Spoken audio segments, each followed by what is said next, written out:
Terpantas, terkini dan sahih. Bila-bila masa, di mana jua. Berita di jari. Subscribe YouTube Bulletin TV3. 7 April, Bulletin 1.30 bersama saya Fatin Hamimah Yusof. Tajuk utama tengah hari ini. Juruteknik maut dibunuh rakan baik.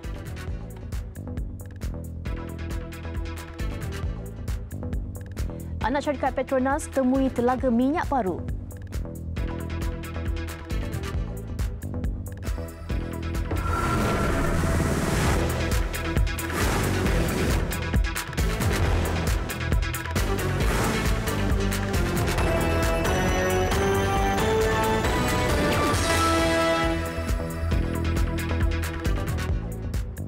Assalamualaikum dan salam sejahtera. Seorang juruteknik maut setelah ditikam bertubi-tubi oleh rakan karibnya awal pagi tadi. Kejadian berlaku di tingkat 4 Apartmen Bayu, Bandar Seri Damansara, Selangor jam 1.20 pagi. Suspek yang ditahan pagi tadi diremand 7 hari bermula hari ini. Difahamkan sebelum kejadian, mangsa didatangi suspek dan minum seketika.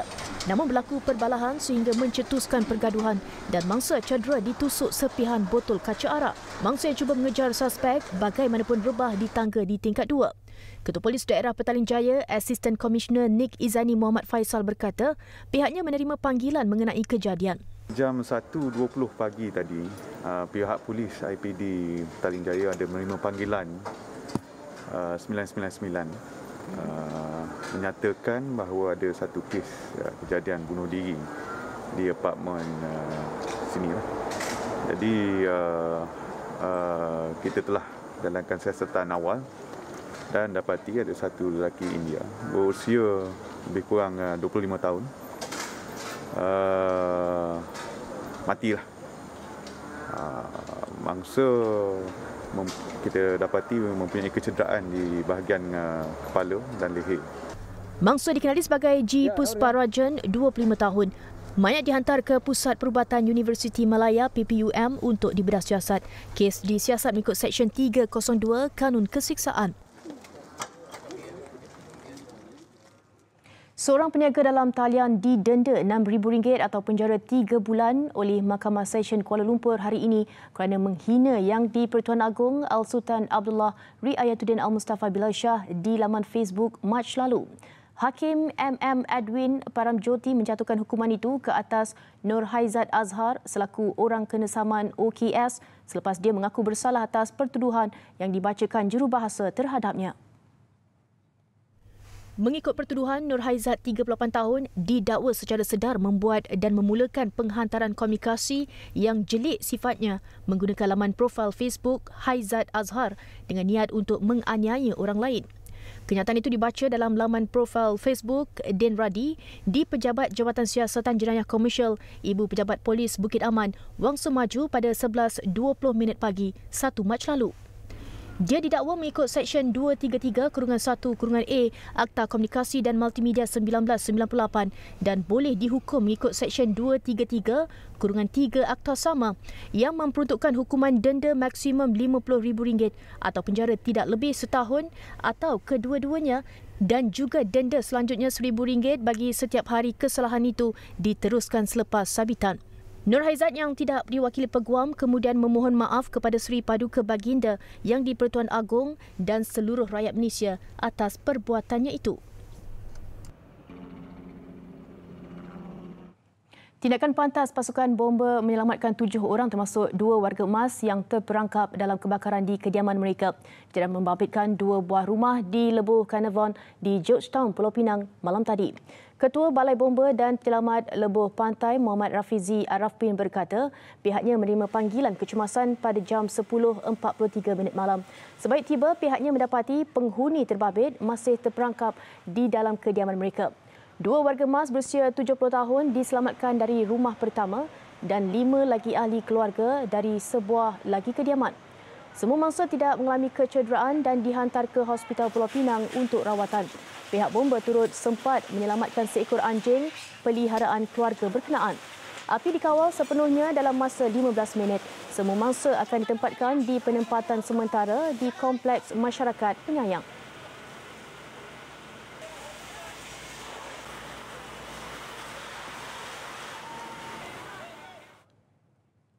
Perdana Menteri Tan Sri Muhyiddin Yassin menzahirkan rasa bangganya terhadap bekas pesakit COVID-19 yang tampil memainkan peranan membantu mangsa wabak itu selepas disahkan sembuh oleh Kementerian Kesihatan Malaysia KKM. Seorang daripada bekas pesakit berkenaan adalah ahli Lembaga Pengarah UDA Holdings Berhad, Rosli Dahlan yang juga seorang peguam. Menerusi catatan di laman Facebooknya malam tadi, Tan Sri Muhyiddin berkata, Rosli yang juga pemegang amanah Yayasan NAMA mengadakan kunjungan ke atas beliau untuk menyampaikan sendiri sumbangan berjumlah RM150,000 daripada pihak yayasan. Pada awal Mac lalu, UDA menjadi antara syarikat berkaitan kerajaan GLC paling teruk menerima kesan apabila beberapa ahli pengurusan tertingginya diuji positif COVID-19.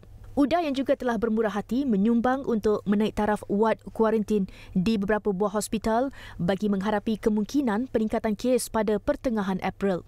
Beliau turut difahamkan ada dalam kalangan bekas pesakit kaki tangan UDA yang terlibat membantu projek vaksin siram darah.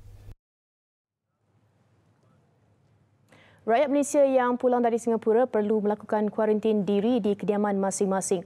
Kerajaan Negeri Johor turut melarang pekerja terbabit keluar rumah jika tiada sebarang urusan penting. Esko Kesihatan dan Alam Sekitar Johor, R.V. Dianaden berkata, mereka diingatkan supaya sentiasa memantau kesihatan diri. Mereka juga perlu memaklumkan kepada petugas kesihatan sekiranya mempunyai sebarang gejala seperti batuk, demam dan selesema.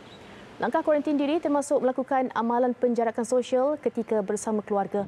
Gesaan itu susulan ratusan rakyat negara ini mulai kembali secara berperingkat ke Johor Bahru sejak semalam.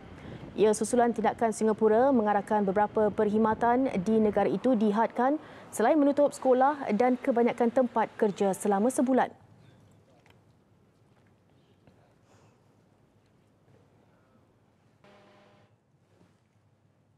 Kajian oleh saintis antarabangsa sama ada penglibatan zarahan terampai di udara berkemungkinan boleh membawa virus COVID-19 masih pada tahap awal.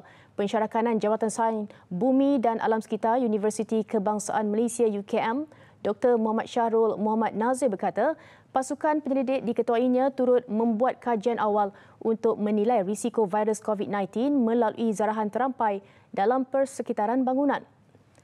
Menurutnya, kajian sebelum ini membuktikan transmisi melalui udara memainkan peranan penting dalam epidemiologi dua coronavirus iaitu wabak sindrom pernafasan akut teruk SARS 2003 di China dan sindrom pernafasan Asia Barat MERS di Semenanjung Arab pada 2012. Tambah beliau, zarahan terampai di udara berkemungkinan boleh membawa virus ini sekiranya platform zarahan ini boleh menjadi perumah. Justru kajian ke atas pengaruh zarahan ini sangat penting untuk dijalankan kerana sekiranya di dalam ruang tertutup seperti rumah, hospital dan bangunan lain, ia boleh membawa virus itu lebih 2 meter ke udara. Pasukan penyelidik UKM katanya terdiri daripada pakar udara, pakar virus dan pakar perubatan serta turut mendapat kerjasama daripada Hospital Chancellor Tunku Mukris, HCTM, Institut Genom Malaysia dan Universiti Melayu.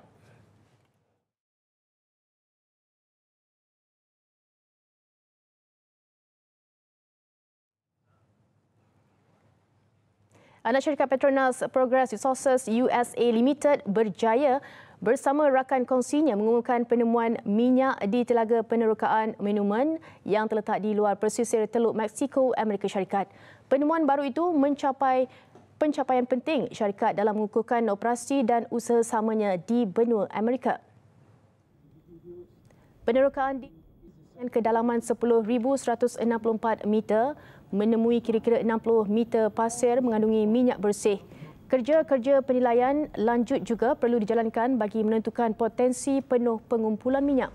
Ia adalah perkembangan yang menggalakkan berikutan syarikat berkenaan terus mengejar peluang di luar Malaysia. Ia sejajar strategi pertumbuhan 3 strategi Petronas untuk mengembangkan perniagaan dan meningkatkan asas sumbernya.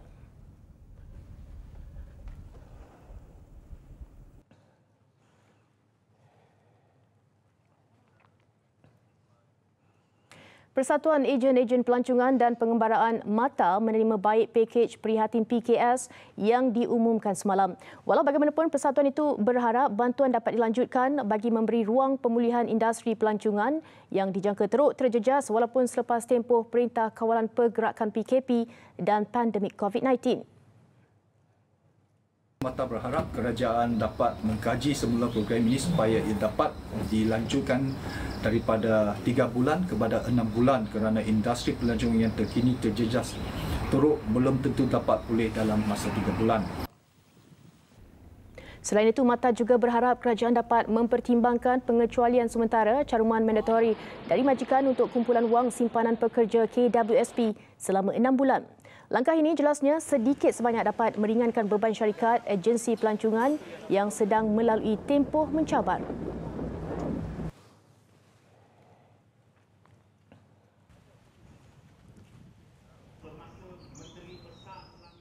Pemain industri khususnya penggiat di sektor pertanian dan makanan di Malaysia digalakkan untuk menggunapakai teknologi baru bagi meningkatkan kualiti dan kapasiti pengeluaran. Menteri Kanan, Perdagangan Antarabangsa dan Industri Datuk Seri Muhammad Azmin Ali berkata, ini sebahagian usaha menguasai rantaian pembekalan makanan global. Sektor pertanian sebenarnya satu sektor yang bagi saya penting untuk meningkatkan keupayaan ekonomi negara. Hari ini Malaysia mengimport produk-produk makanan terlalu besar. Pada tahun 2018 kita mengimport 51 bilion ringgit. Dan bahan makanan yang kita import ini sebahagian besarnya boleh kita dapati dalam negara kalau kita ada kapasiti ataupun kita menggunakan teknologi baru. Penurunan kes COVID dan nampak serta... Jelasnya, perubahan digital ini juga selaras revolusi perindustrian 4.0 seperti automasi, kecerdasan buatan AI dan robotik yang dapat meningkatkan produktiviti di sektor masing-masing. Di samping melihat penggunaan big data dapat merancakkan lagi pertumbuhan ekonomi negara. Beliau berkata demikian ketika menjadi tetamu bagi program Malaysia Hari Ini MHI pagi tadi. Besar impaknya. Selepas hasilnya, pantas menampilkan prosiding ini secara dan keuangan maya. Berita di jari. Subscribe YouTube Bulletin TV3. Laporan antarabangsa dimulakan dengan negara jiran Singapura. Republik itu mengenal pasti satu lagi kluster baru COVID-19 membabitkan sebuah asrama pekerja asing yang terletak di Kranji Road semalam. Kementerian Kesihatan Singapura MOH dalam satu kenyataan memaklumkan 3 kes yang disahkan positif pandemik itu membabitkan Kranji Lodge. Selain itu, terdapat 6 lagi asrama yang dikenal pasti sebagai kluster dengan 2 telah diwartakan sebagai kawasan pengasingan iaitu S11 Dormitory Punggol di Seletar North Link dan asrama Westlight Toh Guan di Toh Guan Road East. Kedua-dua kawasan pengasingan itu menempatkan 19,800 pekerja dengan 117 orang kes positif. Semalam, Republik itu mengenal pasti satu lagi kluster baru dengan 3 kes disahkan di Little Gem Preschool di Ang Mo Kio.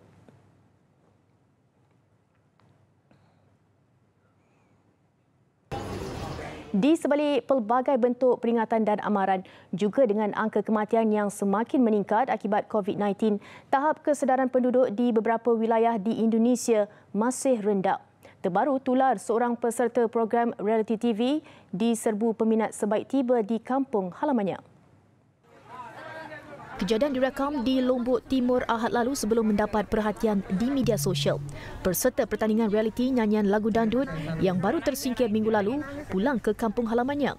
Sambutan luar biasa kalangan peminat tempatan dari lapangan terbang hingga ke kediamannya gagal disuraikan sekaligus melanggar arahan penjarakan sosial. Polis juga memaklumkan telah memberi amaran namun tidak diendahkan. Untuk rekod, Lombok mencatatkan 7 kes positif COVID-19, sementara kumulatif kematian di Indonesia mencecah 209 mangsa. Dengan 24 orang doktor turut menjadi korban setelah menerima jangkitan daripada pesakit. Kekurangan pelindung keselamatan dikatakan antara puncanya. China hari ini mencatat rekod apabila tiada kematian baru akibat COVID-19 buat kali pertama. Sejak Januari lalu, kes kematian akibat pandemik berkenaan menjadi seakan perkara biasa dilaporkan setiap hari. Menurut Suruhanjaya Kesihatan Kebangsaan negara berkenaan, pandemik di negara tembok besar itu menunjukkan perkembangan positif dengan kadar pemulihan yang bertambah sejak Mac. Pihak berkuasa kesihatan China melaporkan 32 kes baru yang semuanya kes import, menjadikan keseluruhan jumlahnya adalah 1,033 kes. China pada mulanya tidak telus berkongsi perkembangan sebenar hingga mencetuskan kemarahan global berikutan virus meribak dengan cepat ke seluruh dunia. Wabak berpunca dari Wuhan penghujung tahun lalu. Sementara itu, semalam pihak berkuasa negara itu mengumumkan Wuhan sebagai bebas epidemik di 45 kawasan penempatan. Sehingga kini sebanyak 81,740 kes dan 3,331 kematian dilaporkan di China dengan kebanyakannya dari Wuhan dan sekitar wilayah Hubei. Berlainan pula di Eropah, 833 kematian baru akibat COVID-19 dicatatkan Perancis dalam tempoh 24 jam yang lalu. Ia sekaligus menjadikan jumlah kematian harian tertinggi sejak pandemik itu bermula. Menurut Menteri Kesihatan Olivier Véran, angka kematian terbaru itu tidak menunjukkan pandemik itu menuju ke penghujungnya. Meskipun selepas beberapa hari memperlihatkan perkembangan positif, jumlah kematian harian kembali meningkat bermula Isnin lalu. Jumlah kematian di negara itu kini menjangkau 8,911 dengan jangkitan sebanyak 98,010 orang.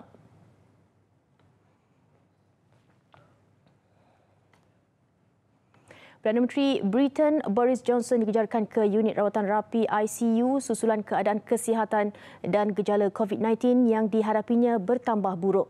Perkembangan terbaru itu sekaligus membimbangkan rakan politik di Britain dan luar negara ketika negara itu juga giat mengekang penularan wabak terbabit. Menurut Downing Street, setiausaha luarnya Dominic Raab yang juga timbalan kanan Johnson dilantik mengambil alih tugas Boris buat masa ini. Boris sebelum ini mengambil inisiatif mengkuarantin dirinya sejak 10 hari lalu selepas disahkan positif COVID-19. Sebagai langkah waspada selepas menerima nasihat doktor, dia kemudiannya dimasukkan ke Hospital London selepas didapati mempunyai simptom berterusan jangkitan virus termasuk peningkatan suhu badan. Bagaimanapun keadaannya yang membimbangkan memaksa kaki tangan perubatan memindahkannya ke unit rawatan rapi ICU. Selain Johnson, Menteri Kesihatan Matt Hancock turut disahkan positif COVID-19 hujung bulan lalu. Besar impaknya. Tular selepas hasilnya. Pantas menampilkan prosiding ini secara keuangan maya. Berita di jari. Subscribe YouTube Bulletin TV3. Laporan sukan, pandemik COVID-19 terus memberi kesan terhadap penganjuran sukan antarabangsa. Kali ini, Persekutuan Badminton Dunia BWF mengumumkan penundaan beberapa lagi kejohanan yang sepatutnya dijadualkan berlangsung pada Mei hingga Julai depan. Ini termasuk Siri Jelajah Dunia BWF 1000 terbuka Indonesia Jun nanti. Menerusi kemaskini laman susawang BWF, sebanyak 13 kejohanan Grade 2 dan Grade 3 terpaksa ditunda berikutan pandemik COVID-19. 4 merupakan kejohanan dalam siri Jelajah Dunia termasuk terbuka Indonesia yang dilabel bawah Jelajah Dunia BWF 1000. Kesemua kejohanan ini sepatutnya dilangsungkan masing-masing bermula Mei hingga Julai depan. Menurut BWF, keutamaan kini lebih terarah kepada keselamatan dan kesihatan semua pihak, terutamanya dalam kalangan pemain. BWF Mac lalu menunda beberapa kejohanan utama termasuklah terbuka Malaysia. Dan minggu lalu, BWF turut membekukan kiraan mata ranking dunia dan remaja dunia selain kini membuat penilaian berhubung penundaan Sukan Olimpik 2020 ke tahun 2021. Baik, sekiranya anda mempunyai sebarang aduan atau masalah yang ingin disuarakan di sepanjang tempoh PKP dan penularan wabak COVID-19 ini, email kami ke news@tv3.com.my. Pancaran lampu pada bangunan di Wuhan, China sempena memperingati petugas Barisan Harapan bagi menangani COVID-19 menutup paparan tengah hari ini. Teruskan bersama kami di TV3. Saya Fatin Hamimah Yusof. Salam hormat dan Assalamualaikum.